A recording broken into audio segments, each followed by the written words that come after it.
செந்தில் பாலாஜி வழக்கில் அமலாக்கத்துறை தரப்பில் வாதமானது முன்வைக்கப்பட்டு வருகிறது. அது தொடர்பான வழக்கு தற்போது விசாரணை நடைபெற்று வரக்கூடிய நிலையில் அமலாக்கத்துறை தரப்பில் வாதமானது முன்வைக்கப்பட்டு வருகிறது. செந்தில் பாலாஜியை பழிவாங்கும் நோக்கில் வழக்கு பதிவு செய்யவில்லை என்று அமலாக்கத்துறை தரப்பில் வாதமானது முன்வைக்கப்பட்டு வருகிறது. அது தொடர்பான அண்மை செய்திகளை பார்த்து வருகிறோம். செந்தில் பாலாஜியை பழிவாங்கும் நோக்கில் வழக்கு பதிவு செய்யவில்லை என்று இடி தரப்பில் வாதமானது முன்வைக்கப்பட்டு வருகிறது. மேலும் விவரங்களை கொடுப்பதற்காக செய்தியாளர் மதியழகன் இணைப்பில் இருக்கிறார். பேசலாம். மதியழகன், இந்த வழக்கு தொடர்பான முழு விவரங்கள்.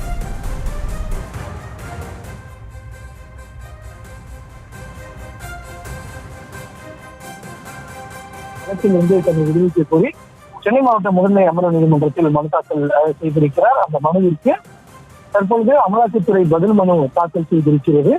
அந்த மனுவில் செந்தில் பாலாஜி பதிவு செய்யப்பட்டுள்ளதாக கூறுவதை மறுப்பதாகவும் சட்டப்படிதான் விசாரணை நடத்தி வழக்கு பதிவு செய்யப்பட்டுள்ளதாக தெரிவிக்கப்பட்டுள்ளது.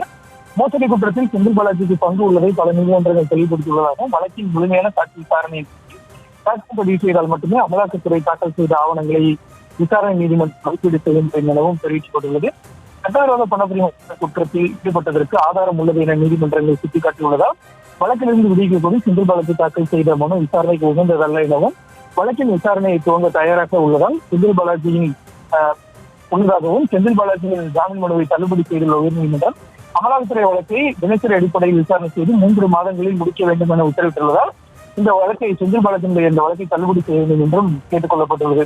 செந்தில் பாலாஜி தரப்பில் வழக்கை அடுத்த வாரத்திற்கு ஒத்திவைக்க வேண்டும் என கோரிக்கை வைக்கப்பட்ட நிலையில் அந்த கோரிக்கையை ஏற்க மறுத்த சென்னை மாவட்ட முதன்மை அமர்வு நீதிமன்ற நீதிபதியை தள்ளி வழக்கை 3 மாதங்களில் முடிக்க சென்னை உயர்நீதிமன்றம் உத்தரவிட்டுள்ளதால் விசாரணையை நாளை மறுநாளுக்கு ஒத்திவைப்பதாக தெரிவித்திருக்கிறார்.